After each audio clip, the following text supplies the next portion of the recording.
Hello there you guys, welcome to one of my videos. Yesterday night, Manchester United drew 0-0 with Crystal Palace at Selhurst Park. It's now 3 games in a row we've drawn 0-0. It's not good enough, and it was a poor performance by Manchester United yesterday night.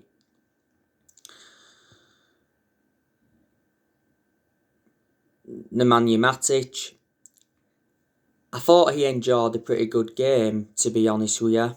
He actually had a very good chance in the game that was deflected. It produced a good save from the Crystal Palace goalkeeper.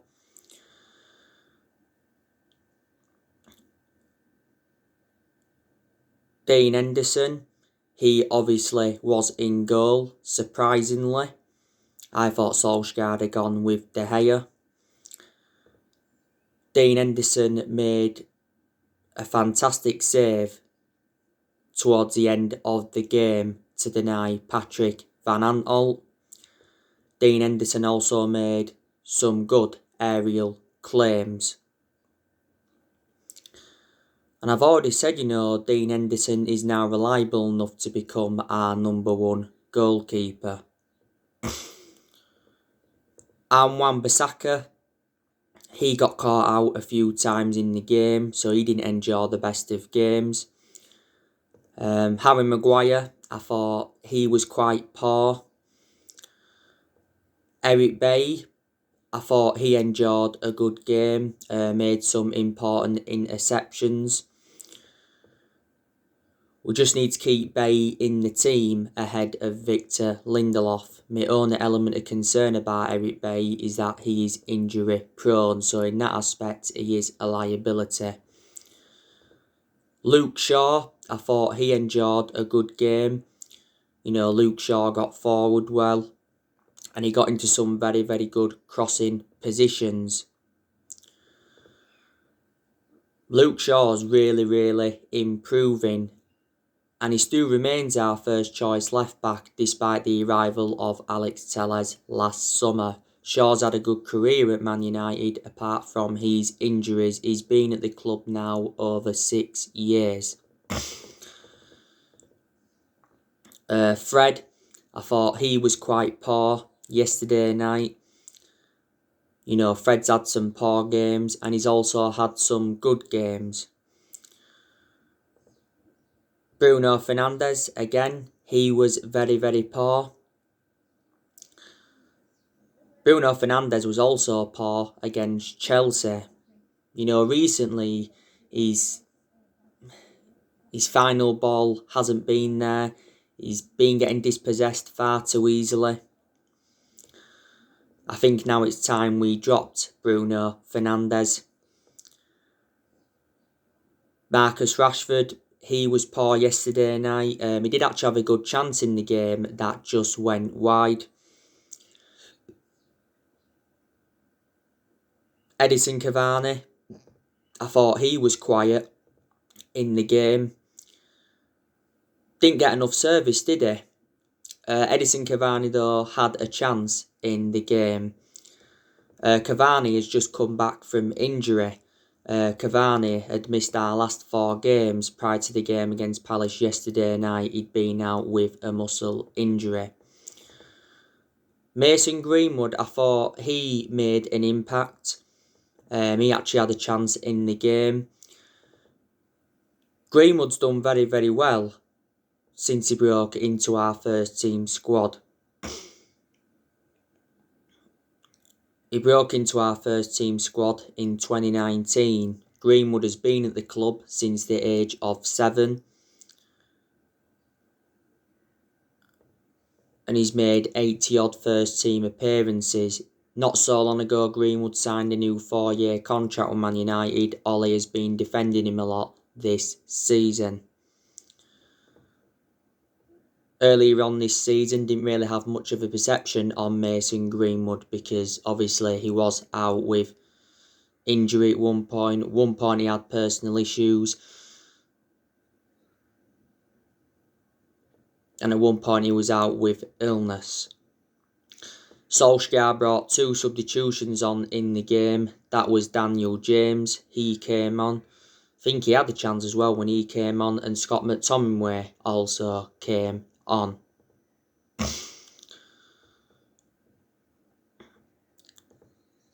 It was a very, very boring game. Crystal Palace defended really, really well. I thought that Kouate had a very, very good game for them. Andros Townsend did well for Palace. You know, he caused us problems quite a few times with the runs he was making. I thought Ward had a very, very good game for Palace. Christian Benteke didn't do bad.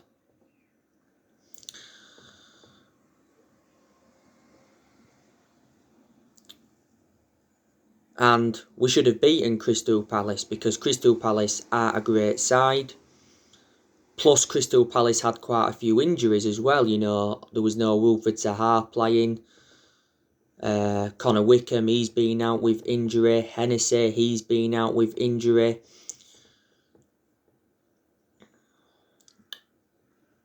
James McArthur, he's been out with injury. And yeah, and there's a few others, and top 4 is not secure for us. And top 4 is our aim in the Premier League this season. Gary Neville, by the way, has come out and said we are sleepwalking in a top 4 fight. He's also come out and said that Solskjaer must decide on Dean Henderson's long-term future. Solskjaer has come out and made an admission saying that he is concerned by the goal drought. But to be honest with you, Solskjaer was totally blameless in yesterday night's game. I think he more or less got it right. You know, there was no Martial playing, he was dropped.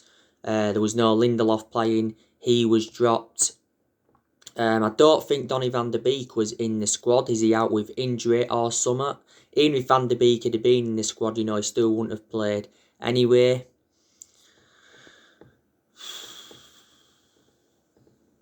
You know, when we are inconsistent, you know, you can't blame just the manager. You know, there's certain players that have got to take responsibility.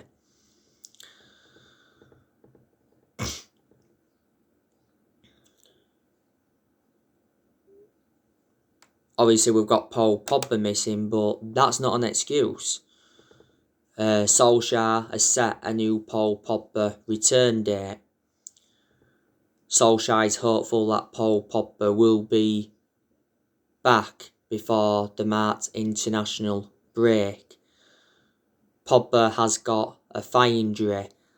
The last time Paul Pogba played for us was the 3-3 draw with Everton.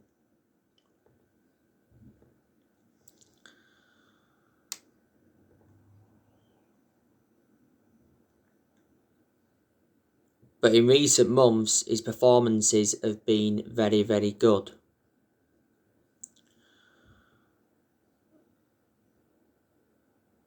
Now, Paul Pogba is open to staying at Manchester United after making a transfer U-turn, and he's willing to discuss a new contract. That's what recent narratives said. Solskjaer suggested earlier on this season that Paul Pogba could sign a new contract, and he said that he's happy at the club. Pogba has had a long-running transfer saga. You know, he's been relentlessly linked with a move to Real Madrid. PSG have been in for him and Juventus have been in for him. It said a few weeks ago we revealed our asking price for Pogba and it was £100 million. His agent, Mino Raiola, recently said he's got no intentions of destabilising his client's season at Man United. He made an admission saying that he's working quietly on Paul Pogba's transfer to avoid offence.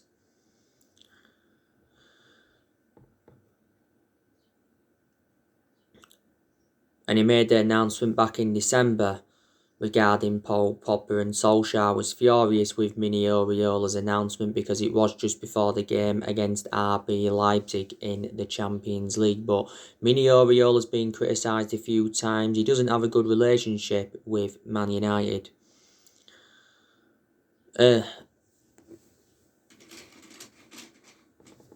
Earlier on this season, we triggered that 1-year extension on Pogba's contract, so he's under contract with Man United until June 2022. Earlier on this season, Matthias Pogba gave us an update on Paul Pogba's future, and he actually advised us to sell Paul Pogba in the summer if we are to get the money, because he said he could leave for nothing next year, and he said he's got no intentions of signing a new contract. But he said back in January, didn't he, that Pogba was considering making a U-turn at the club, and he contradicted his agent, Mini Oriola, for the second time.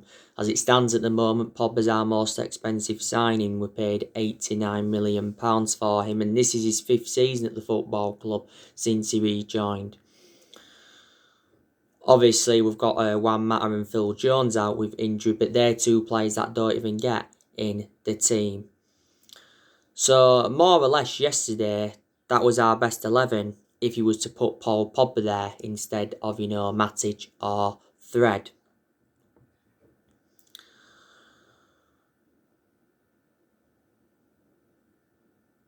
Probably Crystal Palace will be delighted with the point. I think Crystal Palace were like 13th prior to this game, and they're still 13th now, I'm not sure. Crystal Palace were looking to do the double over us for the first time ever in the league. Palace beating us on the opening day this season at Old Trafford 3-1. They also beat us at Old Trafford last season 2-1. But we've actually got a good record at Selhurst Park. I know we didn't win yesterday, but we won at Selhurst Park last season 2-0.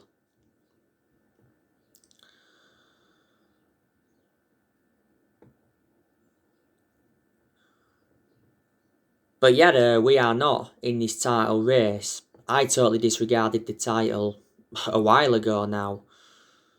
We're dropping too many points against teams we should be beating. We should have beat Crystal Palace yesterday. Chelsea, won't really say much about that because, Chelsea have done very, very well under Thomas Tuchel. Have not yet lost under Thomas Tuchel. Obviously, the VAR penalty decision was the talking point in that game. A lot of United fans felt as though we should have had a penalty. I thought it was a penalty because it hit Callum Hudson-Odoi's hand. Solskjaer gave his perception on it, and he said it was 100% a penalty. But anyway, VAR overturned it.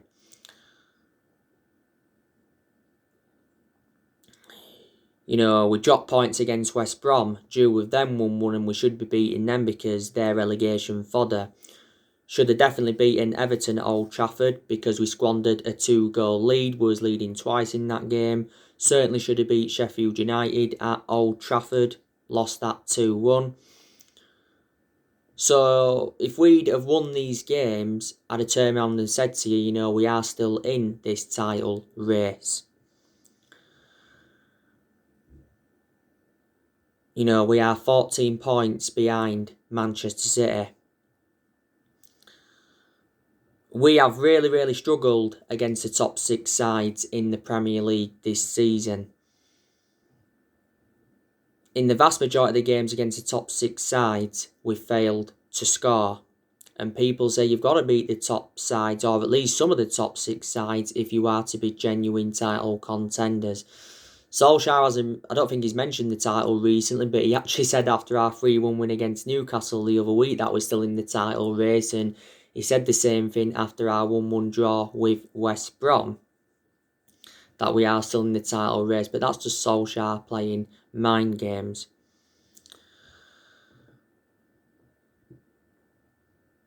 got a massive game on Sunday. We are away to Manchester City. A lot of Man United fans, including me, are not expecting us to get anything from that game. You know, Manchester City have won 21 straight games in all competitions. They are the champions-elect. Man City are on course to win their 5th Premier League title. They've won 4 Premier League titles at the moment. You know, 2 have come under Pep Guardiola. They won 1 under Roberto Mancini. When they won it under Mancini, that was their first title in 44 years, and they won 1 under Manuel Pellegrini.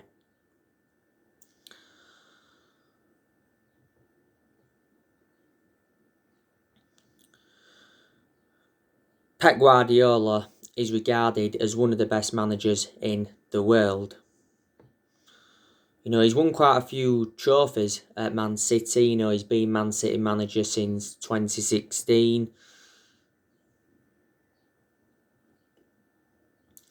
You know, City have won the EFL Cup for the last 3 seasons. They're into this season's EFL Cup final. They do play Tottenham. I'm expecting Man City to win that. I think they're also into the Champions League quarter-finals. Man City's priority is the Champions League because Manchester City have never won the Champions League.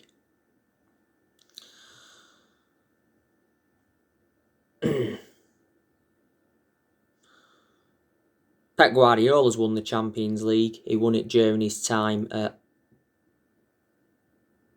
Barcelona. He came close to winning it as well with Bayern Munich, but he didn't. A few years ago, City won the domestic treble. I think that was the season they finished on 100 points.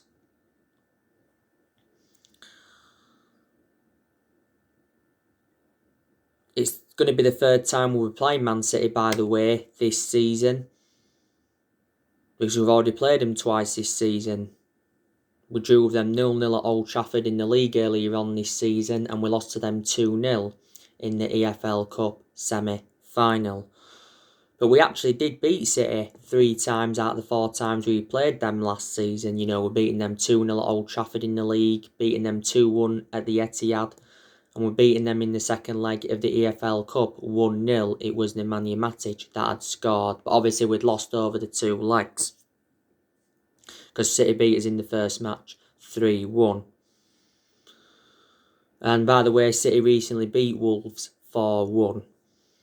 But yeah, City are the best team in England. You know, they've got some very, very good players. You know, obviously they've got Gabriel Jesus, that's very, very good. They've got Sergio Aguero. I think has he been out of injury this season? They've got Raheem Sterling. They've got Riyad Mahrez. They've got Ferran Torres. They brought Ferran Torres in last year.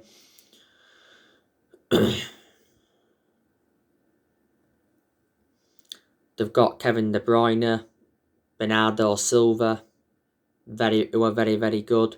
Ilkay Gundogan, he's done very, very well this season. That Phil Foden's come up the ranks really well. He's a good asset.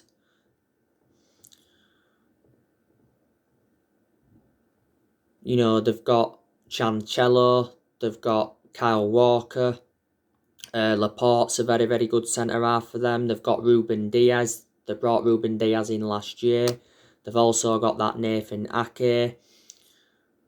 Edison is a pretty good goalkeeper. They've got John Stones. He's done quite well for Man City this season. I did say before, I don't really rate John Stones. They've got Garcia. They've got Rodri. To be honest with you, I don't really rate Rodri that much. Don't forget last year, Manchester City did lose David Silva. He went to Sociedad. Quite a few years ago, they lost Vincent Kompany. Vincent Kompany went to become player manager at Anderlecht. And they also lost Otamendi. He was part of the deal for Ruben Diaz. And they also lost Joe Hart. I think the preview will be coming up for the City game today. We've got AC Milan after Man City in the Europa League last 16, and that's going to be a very tough game.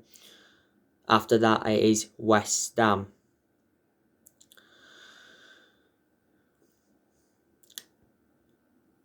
I think there's a lot of Man United fans that are now Ole Gunnar Solskjaer out. I can assure that he's not the long-term manager for Manchester United.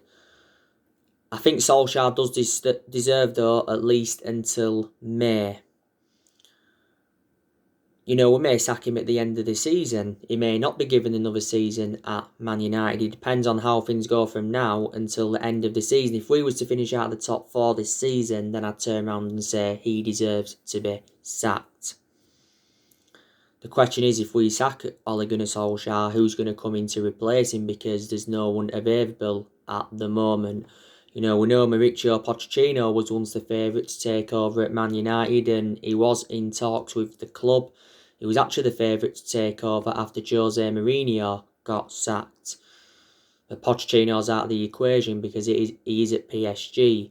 Massimiliano Allegri, he's been on our agenda a few times.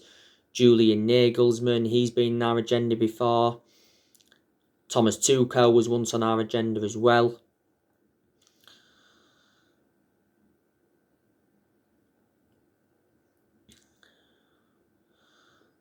I've said to you already, haven't I? Ole Gunnar Solskjaer's got to win a trophy at Manchester United to avoid the sack.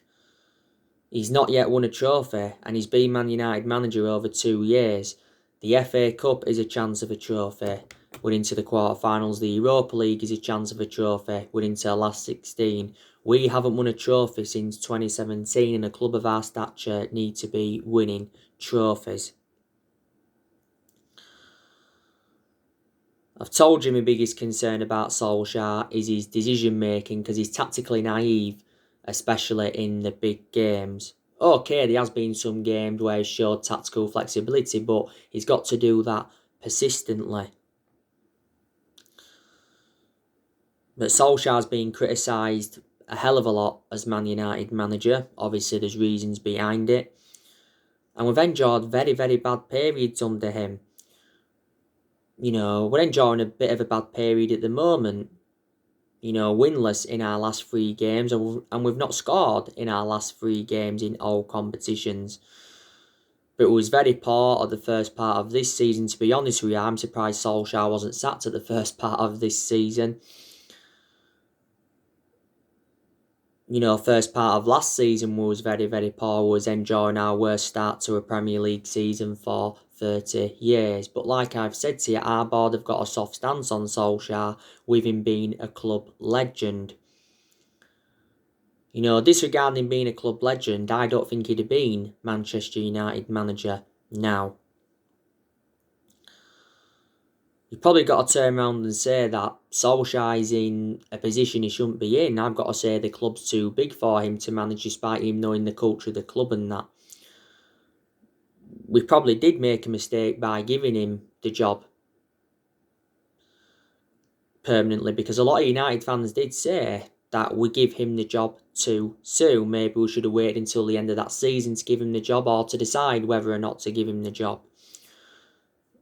But the main explanation we give him the job permanently was reflecting on what he did in that 3-month period when he was the interim manager, because obviously he won 14 games out of 19 in all competitions. Will Ole sign a new contract at the end of this season? The last time I read up, it said that Solskjaer's future is in doubt, because he admitted that nobody has spoke to him over a new contract. It says we'll wait until the end of the season to begin contract talks with Solskjaer. And it says we could offer him a new 2-year deal on one condition, that's if we qualify for the Champions League. Solskjaer is into the final 18 months of his current contract.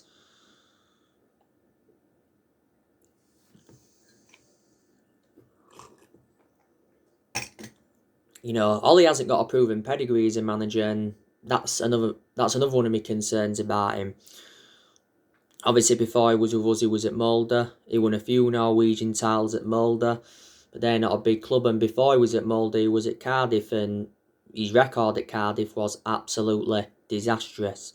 But reflecting now on his being at Man United, he has gained some managerial experience.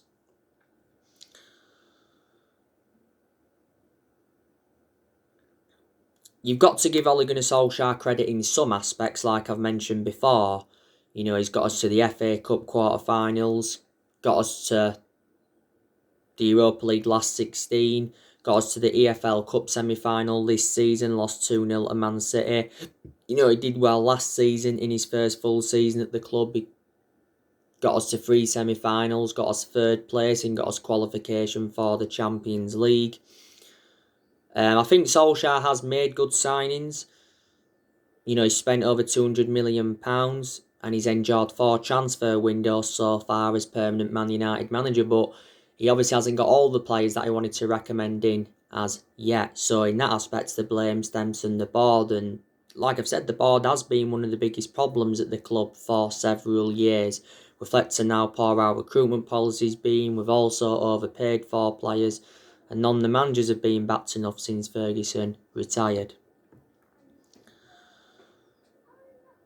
And Ole has got rid of a lot of the deadwood since he got recommended in.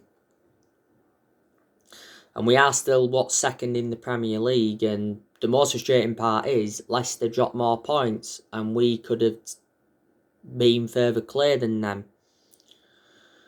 You know, to be honest with you, we should be well out of sight of Liverpool. Liverpool have still got a chance of getting the top 4.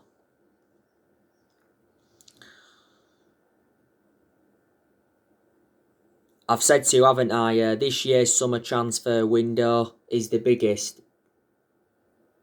in Ole Gunnar Solskjaer's managerial career. We need signings. Like updated yesterday, Solskjaer has sent a transfer warning to Man United fans, saying that we won't be very active in the summer transfer window due to the COVID-19 pandemic. So basically Solskjaer won't be splashing the cash. Solskjaer did say anyway that he's only interested in bringing in players that would be a perfect fit for the club. A centre-half and a forward are the 2 priorities. The board have got to back Solskjaer more, because he hasn't been backed enough. You know, Woodward has come out to show his support for Ole quite a few times, and he did say towards the end of last year that he will back him with a long-term plan centred around summer transfer windows. There's been quite a few players on our agenda. You know the news on Raphael Varane, you know the news on Sancho, you know the news on Haaland. So there you go. I think we could sell around 6, maybe even 7 players in the summer transfer window. I think there's a good chance that Juan Mata will leave. A lot of United fans are saying that we need to get rid of Anthony Martial because he's been out of form for the vast majority of this season, but Solskjaer did actually say he's been impressed with Martial's work rate and he's backed him to rediscover his form. We sell Martial in the summer, we'll get around £30 million. I think we need to sell Victor Lindelof because he isn't good enough to represent Man United, and him and Maguire don't complement each other in our back line. Phil Jones, I want him to leave this year as well because he doesn't get in the team. There's been narratives of Axel Tuanzebe going out on loan.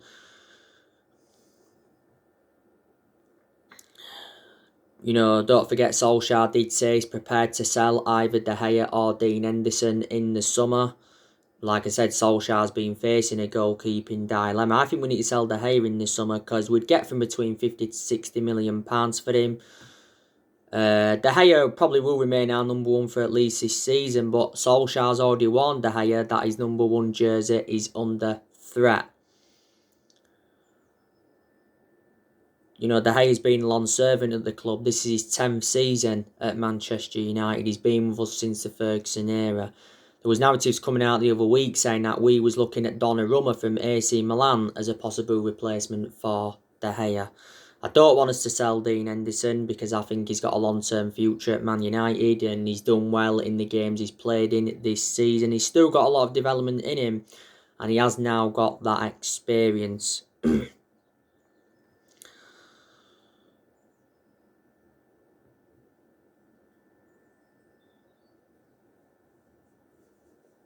Matic, he's another player we could offload in the summer. He's not one of our first choice midfielders, but he still gets his chances. And sometimes he can perform well, but I've always had my strong reservations about Matic. But it was a disappointing January transfer window for us. We only saw one arrival, and that was Amad Diallo Traore. But Solskjaer said a few times during the January transfer window that he wasn't expecting any signings.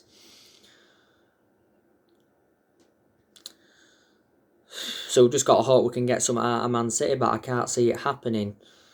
But in regards to Ole, he knew when he'd taken over at Man United it was going to be a massive job, despite him knowing the club. He knew he had to come in and bring the consistency back. And to be fair, there's been some periods where we have seen consistency. He knew he had to come in and get the right players in, and he's made some good signings. He knew he had to come in and get rid of the deadwood, which he has done to his credit. To be honest with you, I think Ole has handled things very, very well. Look at the team he got left. He's inheriting players from other managerial eras. So anyway, guys, on my next video, I'll be giving you my player ratings. That's everything to update you today. Drop your comments, likes below on the channel. If you do, consider subscribe as always, and take care. God bless. See you all again very, very soon.